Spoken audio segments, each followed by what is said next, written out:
Fa illam taqdir ala zalik, jika engkau tak sanggup makrifah betul-betul sampai ke tahap makrifat yang hakikatnya itu bagaimana?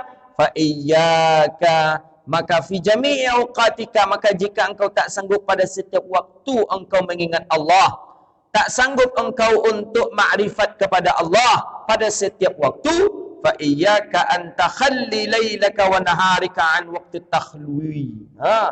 Maka hendaklah engkau mengasingkan malam engkau dan siang engkau daripada waktu yang tak ada takhalli, ada tajalli.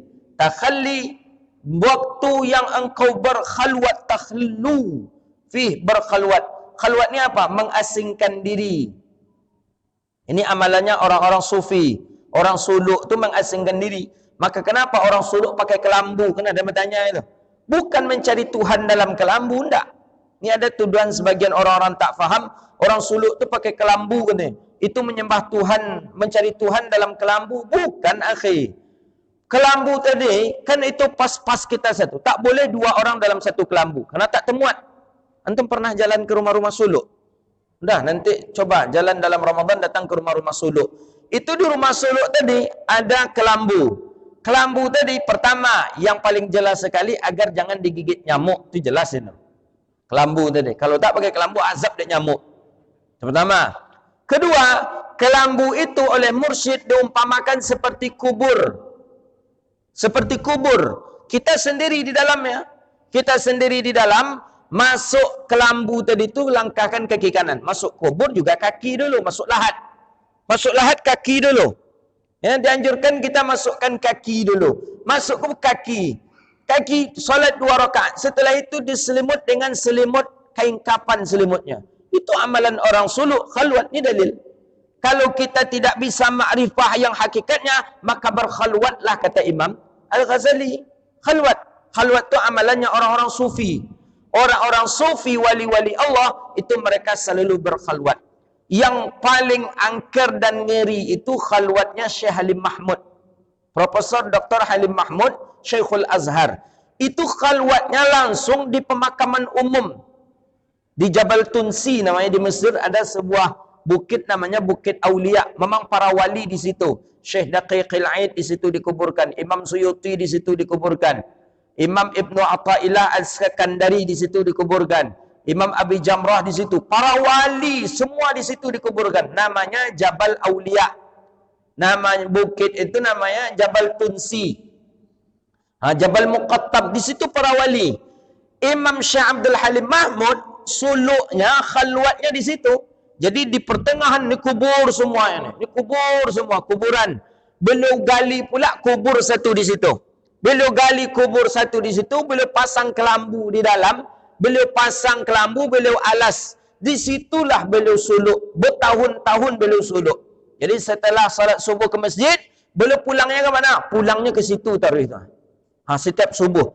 Nanti keluarnya habis salat zuhur atau menjelang salat zuhur baru beliau keluar. Besok masuk lagi. Katanya setiap aku masuk ke tempat khalwatku dan aku pasti menangis dan aku merasakan bahawa aku betul-betul berada di dalam lahat. Itu Syekh Abdul Halim Mahmud itu. Kita ini siapa kita yang bisa membuat tempat khalwat macam itu? Bisa, berani kita. Apa yang mana? Yang dekat apa ada kan? Dekat Senapelan ada kan? Pemakaman umum. Atau yang dekat Gobah tu ada juga. Sulah galinya. Basang lu situ kelambu. Siap subuh datang ke situ kalau sanggup kita. Tak sanggup. Makanya hubud dunia kita masih tinggi. Takkan niyo kita dah. Anak masih ketek-ketek leh. Harta sedang banyak terkumpulkan. Awak capek pula mati. Ya. Jadi hendaknya dia seseorang tu berkhalwat.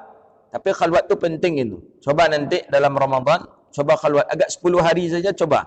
Coba berkhalwat 10 hari. Terasa itu lezatnya, nikmatnya zikir. Khalwat tu kita diajurkan berzikir. Adab-adab dalam khalwat tu diajarkan.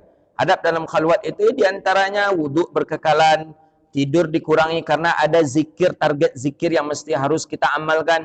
Makanan-makanan itu dijaga betul. Makanan tak boleh makanan memasaknya tidak dengan wuduk. Dijaga betul. Kalau dalam tariqah Naqsyabandi itu makanan tu tak boleh makanan yang berdarah-darah, tak boleh telur, tak boleh apa. Ya karena makan itu yang membuat kita panas. Setelah makan itu kita berzikir, sibuk dia mengipih aja berzikir boleh. Hendak jadi zikir. Itu dia. Ada yang targetnya 10.000, ada yang targetnya 70.000. Itu dalam zikir. Coba 10 hari saja khalwat, coba nanti. Jamaah Baitul Muktamar sudah ada kemarin yang Ramadan kemarin ada yang mencoba khalwat. Bagus, terasa nikmat lezatnya. Tinggalkan dunia sejenak. Handphone matikan selama 10 hari itu. Berat. Handphone tinggalkan selama 10 hari. Kita selalu berkekalan wuduk. Tak boleh pakai wangi-wangian. Memang hidup dalam keadaan seperti apa hidup yang seolah-olah kita ni betul-betul memisahkan dunia untuk sejenak saja. Tak boleh menyisir rambut, tak boleh bercermin. Ada adab-adabnya. Buka dalam kitab Tanwirul Qulub fi Muamalatil Ghuyub. Gitu. Saya dah pernah, saya bujang-bujang seperti antum, saya dah khalwat saya. Dah khalwat. Waktu di pesantren berapa kali kami khalwat, sebelum saya berangkat ke Mesir, saya sudah khalwat beberapa kali. Pernah 20 hari, pernah 10 hari, pernah sudah khalwat. Kami sudah mencoba itu. Nikmat luar biasa. Itu waktu muda, apalagi kalau sudah berumah tangga ini khalwat. Luar biasa. Tapi handphone matikan. Kalau handphone tak dimatikan, takkan jadi khalwat. Baru nak mulai berzikir baru. Tiba tiba pula nelpon ke orang rumah. Bang, minyak habis, katanya. La ilaha illallah. Itu minyak aja. Ya, boleh lalunya. Ya, abang, itulah abang pergi suluk lah. Kan, kau minyak habis kau katanya. Yalah, akhirnya tak jadi kawan suluk dah. Makanya handphone dimatikan. Matikan handphone. Kalau tak, nelfon-nelfon je takkan ada suluk tu dah. Dia takkan ada. Takkan ada suluk, takkan ada kita berkhalwat kalau masih handphone di tangan. Kejap handphone. Abang, sehat abangnya. Apa makan abang tadi? Ikan kau. Bila abang pulang? Itu mereka sambil berzikir kau. Bila abang pulang tadi yang terkandang dia. Tak jadi Allah tu bila lah abang pulang. Itu terkandang. Nikmat suluk itu. Kalau tak, ayo sama-sama suluk kita. Cari kapan bulan yang kalau di Darussalam itu bulan haji satu, kemudian bulan haji satu, kemudian bulan Ramadan satu. Kalau di Darussalam seperti itu. Jadi penting itu. Khalwat itu amalannya salafus salih dahulu kala. Wa talazzuz ma'ahu, dan berlezat-lezat dengannya Allah. Bimunajatika lahu, dengan munajatnya engkau lahu kepadanya Allah. Nikmat munajat. Bayangkanlah, coba bayangkan. Ada namanya di luar zikir kita masing-masing, ada namanya zikir jama'i namanya. Zikir bersama-sama. Zikir bersama-sama ini jamnya habis asar, habis zuhur, habis isya, jam 2 malam nanti. Jam 2 malam ni bersambung dengan subuh. Itu bersama-sama itu, pakai halaqah. Itu yang disebut dengan tawajuh. Itu yang memimpinnya satu di tengah-tengah ada mursyid itu. Ada mursyid yang memimpin itu. Bayangkanlah hidup malam kita. Tak ada tidur tu tak ada. Itu yang jama'i. Itu tidak terhitung kepada tugas pokok kita. Tugas pokok kita tu mesti kita selesaikan sendiri di kelambu. Dia kita ada amalan yang diwajibkan oleh mursyid. Ini amalkan kata mursyid.